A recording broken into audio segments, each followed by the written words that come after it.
Hello, I am Sarah and welcome to CoreMoodz. Today I'll be talking to you about my 10 favorite books, my 10 favorite books of all time. And it was really hard picking 10. I had a list of 35 and I had to make it shorter into 10 books. So even though those are the 10 that I picked, I have 3 honorable mentions. Oh, I didn't get the books I didn't get the honorable mentions from my shelves, but the 3 honorable mentions are We Are the Ants by Shaun David Hutchinson. And I really love this book.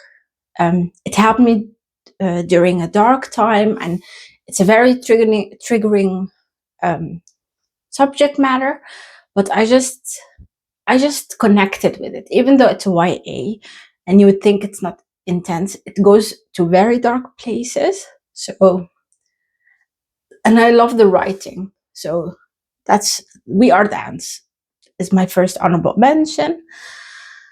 And then second honorable mention is She Would Be King by Wayetu. And that book is so interesting because it's about 3 teenagers, young adults that are finding themselves and coming into powers in a time where they are in a very in a bad situation. So it's a very powerful and interesting story. So I would definitely recommend you check it out. And the third one is a book that's hard to recommend, House of Leaves by Danielewski. Very hard last name.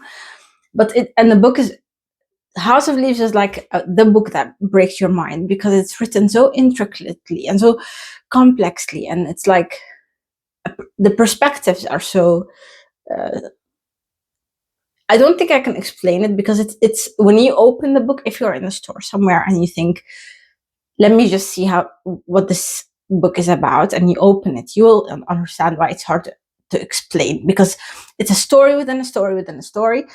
But then there are editors and people leaving their comments and stuff. And then there's evidence, pictures of stuff that are relevant. Then there are letters. And it's like it's multimedia, I would say. But it's also a very human story, a horror, paranormal story. So yeah, it's a very interesting book.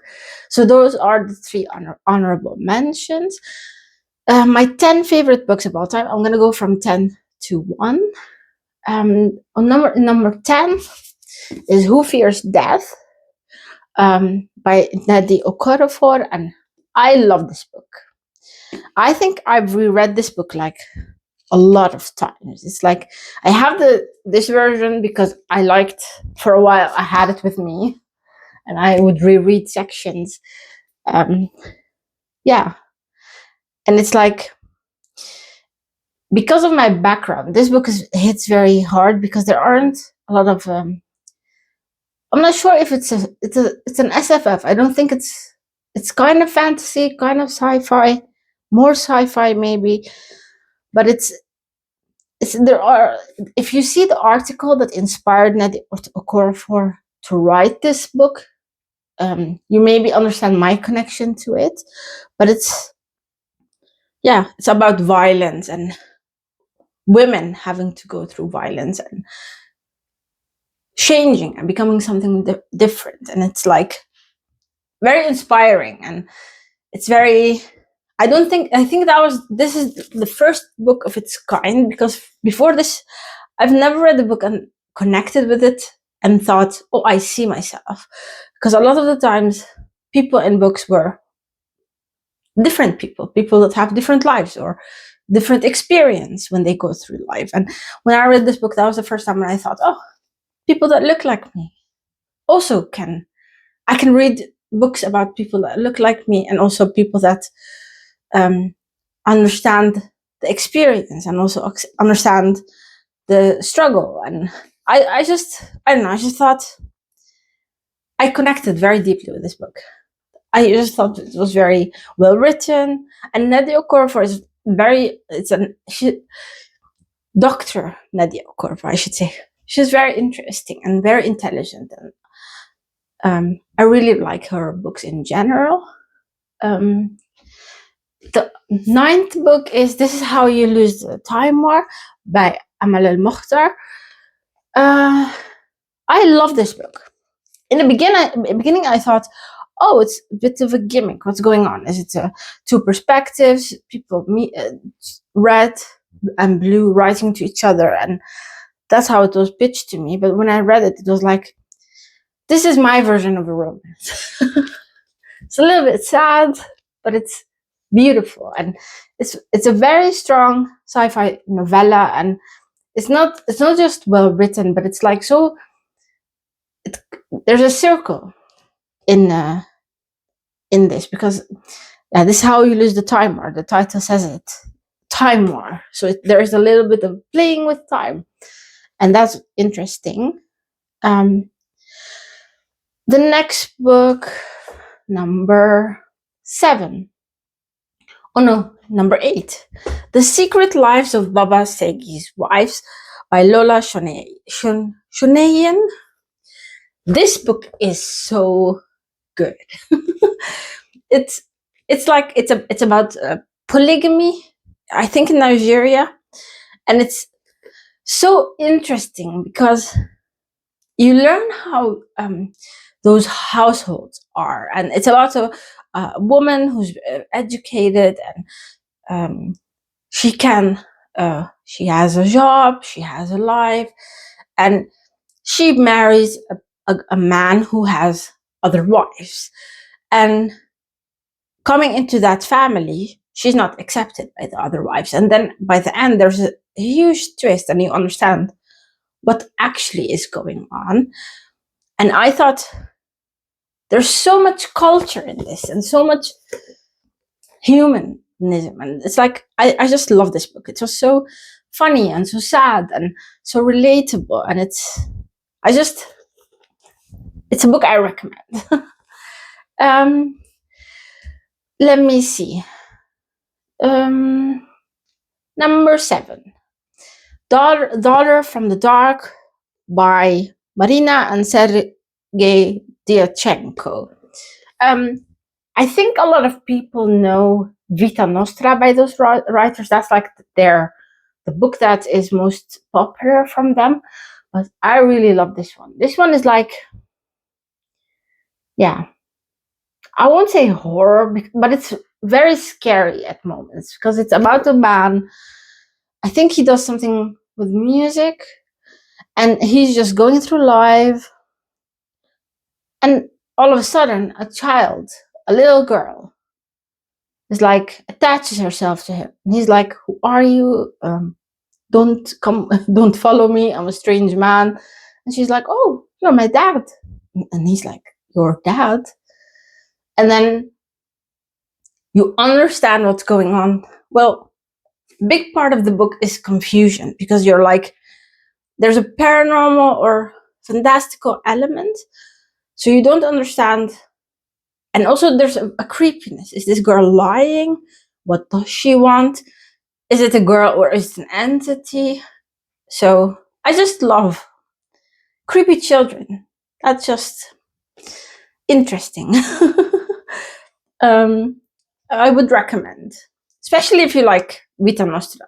For me, Vita Nostra, I love the book, but the second one was disappointing, and I want to read the third one before the end of the year, because it just came out, and I'm just dragging my feet, because second book was really bad. Well, it wasn't bad, but it was very slow and nothing happened, and at the end of the second book we were exactly where we were at the beginning of the second book, so it was just disappointing. 6th book on my list is Things Have Gotten Worse Since We Last Spoke by LaRocca. This book I found by chance. I saw the cover. There was an advertisement somewhere online. I'm not sure where I was I was doing something online and I saw an advertisement. It was this creepy cover. So I clicked on it and was, oh, I don't know who Eric LaRocca is, but let me buy this book. And I love short horror novellas. So I bought the book and I started reading it, and I didn't even know what I noticed I'm really bad at recommending or talking about what a book is about, because I don't read synopses when I go into it. So I try also not to, because a lot of synopses spoil, I feel, or tell you too much. So I try to not do that. So if I'm being vague, it's because it's better to read the book and figure it out with the characters than you already knowing the first third. So this book is about two. There's a woman, she's online in the early 2000s, and there's some kind of utensil, I'm not sure what it, cutlery, something that you curve apples with to make apple pies or something. I don't bake, so I have no idea what that is, but there is this kind of, I'm not sure, I'm reading to see if the item is in the synopsis, but it isn't. So she's in a situation where she needs money, and then there's this item in her family, and she's trying to sell it online in the early 2000s. And she starts talking to someone, another woman, or someone we think is another woman. And that person, things escalate. And at the beginning, our main character thinks, oh, this person is kind, trying to help me. And then the person starts asking for things that, it's hard to, things that are hard to do. And things go to extremes. And then, as the title says, things have gotten worse since we last spoke, because things escalate. But it's very interesting, very short, and it's intense, and also I like stories that explode, if that makes sense. A little bit of a slow beginning and then an explosive ending. The fifth book on my list is Kaikeyi by Vaishnavi Patel. Kaikeyi is I'm not familiar with I'm not sure what it's called. It's an Indian holy book, the Maharaja or something. Sorry if I'm fumbling this. And in this epic, Kaikeyi is a female goddess in that holy text. But in the book Kaikeyi by Vaishnavi Patel, we see the entire story that a lot of people who are familiar with the story from Kaikeyi's perspective. And it's like, I would compare it when it comes to the setup with books like Madeline Miller's book, Circe. So that's just a very interesting way of telling a story and of experiencing a story. I like perspectives of, it's like when you know a story, but then there's a woman in the story, and a lot of stories are told from the man's perspective, especially in history. So that's like a very intriguing thing I like to pick up and read when I hear of it or someone recommends to me. The fourth book is The Grace of Kings by Ken Liu.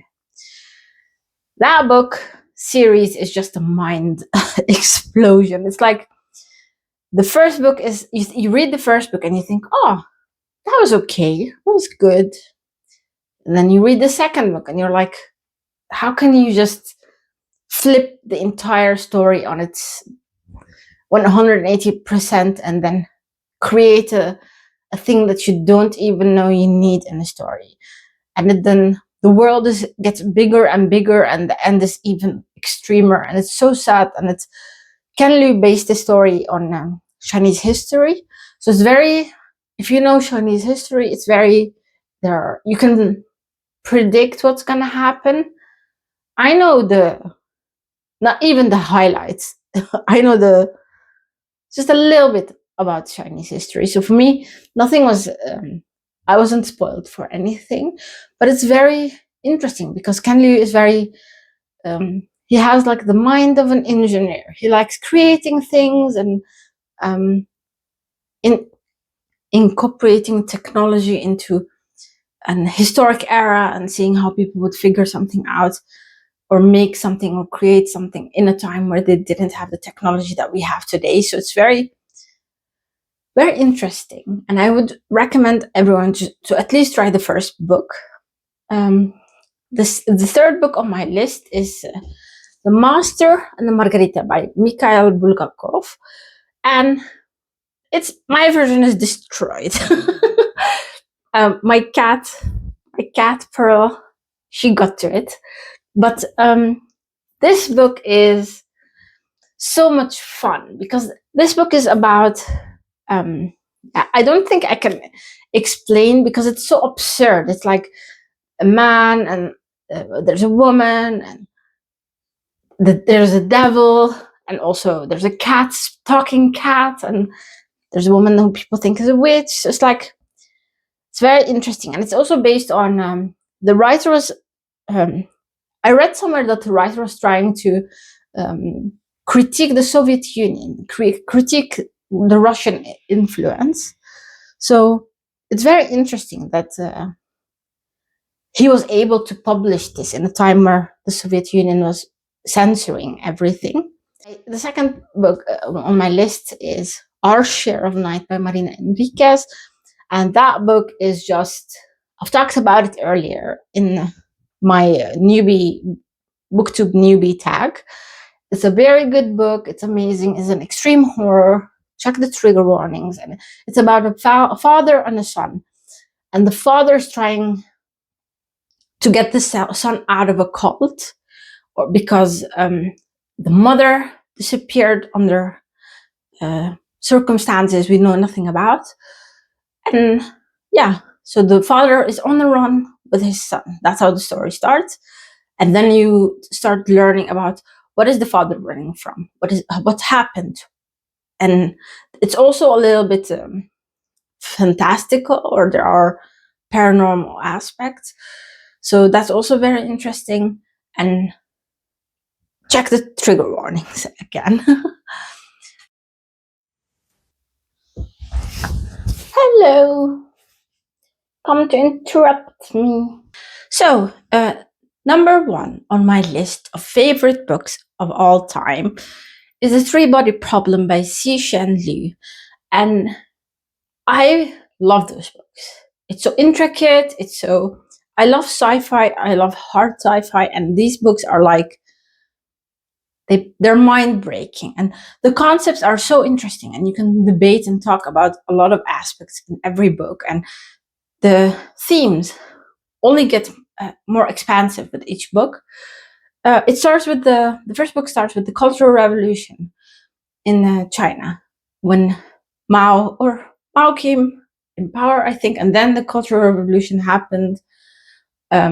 So it's about someone that grew up in that time. What kind of decisions does this person?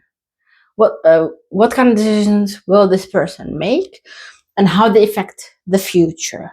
That's how I would pitch this book. The synopsis has all kinds of spoilers, and it annoys me because it's just, you can't just spoil the book and then expect people to like it.